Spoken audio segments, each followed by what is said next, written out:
Shalom, perkenalkan nama saya Finderlinda Tolosang Melingkah, NIM 2114201141, kelas A3, Keperawatan semester 5. Video kali ini memenuhi tugas UTS Keperawatan Medikal Beda 3 dengan dosen pembimbing Nersiani Lonto, Escap MCAP. Video ini tentang sirkulasi peredaran darah ke jantung. Sirkulasi peredaran darah adalah proses penting di dalam tubuh manusia yang memastikan bahwa oksigen dan nutrisi dibawa ke sel-sel tubuh dan limbah metabolik diangkut dari sel-sel tubuh untuk dibuang. Jantung adalah organ utama yang bertanggung jawab atas peredaran darah ini. Berikut adalah penjelasan singkat mengenai sirkulasi peredaran darah ke jantung. Yang pertama, sistem peredaran darah sistemik. Peredaran darah dimulai ketika darah mengalir dari bilik jantung bagian atas ke ventrikel atau dua bilik jantung di bagian bawah. Kemudian berlangsung periode ejeksi atau yaitu ketika kedua vertikal memompa darah ke pembuluh darah arteri besar.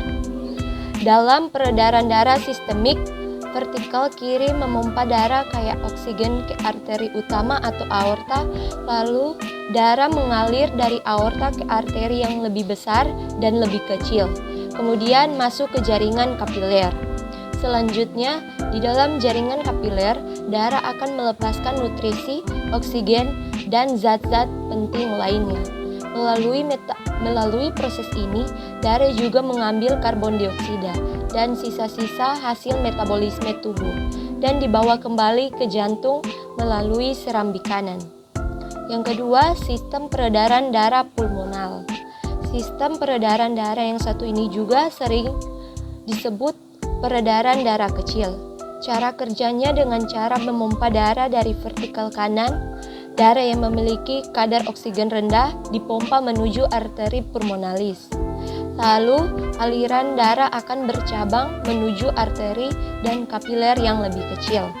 Di sini, karbon dioksida dilepaskan dari darah ke dalam vesikel paru dan oksigen segar masuk ke aliran darah. Darah yang kaya oksigen mengalir melalui vena paru dan atrium kiri menuju vertikal kiri. Lalu detak jantung berikutnya memulai siklus baru sirkulasi sistemik. 3. Pertukaran gas di paru-paru. Di paru-paru, darah mengalami pertukaran gas.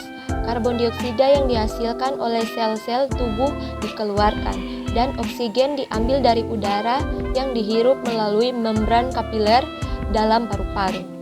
Darah yang sudah kembali kaya oksigen dikumpulkan oleh vena pulmonalis dan dibawa kembali ke jantung. 4. Peredaran darah koroner.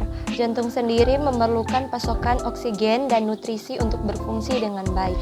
Pasokan ini disediakan oleh pembuluh darah koroner yang mengalir di permukaan jantung. Seluruh proses ini berlangsung secara terus-menerus dan memastikan bahwa seluruh tubuh mendapatkan pasokan oksigen dan nutrisi yang cukup sambil menghilangkan produk limbah yang dihasilkan oleh sel-sel tubuh. Sirkulasi peredaran darah ini menjaga kehidupan dan fungsi organ-organ tubuh yang vital.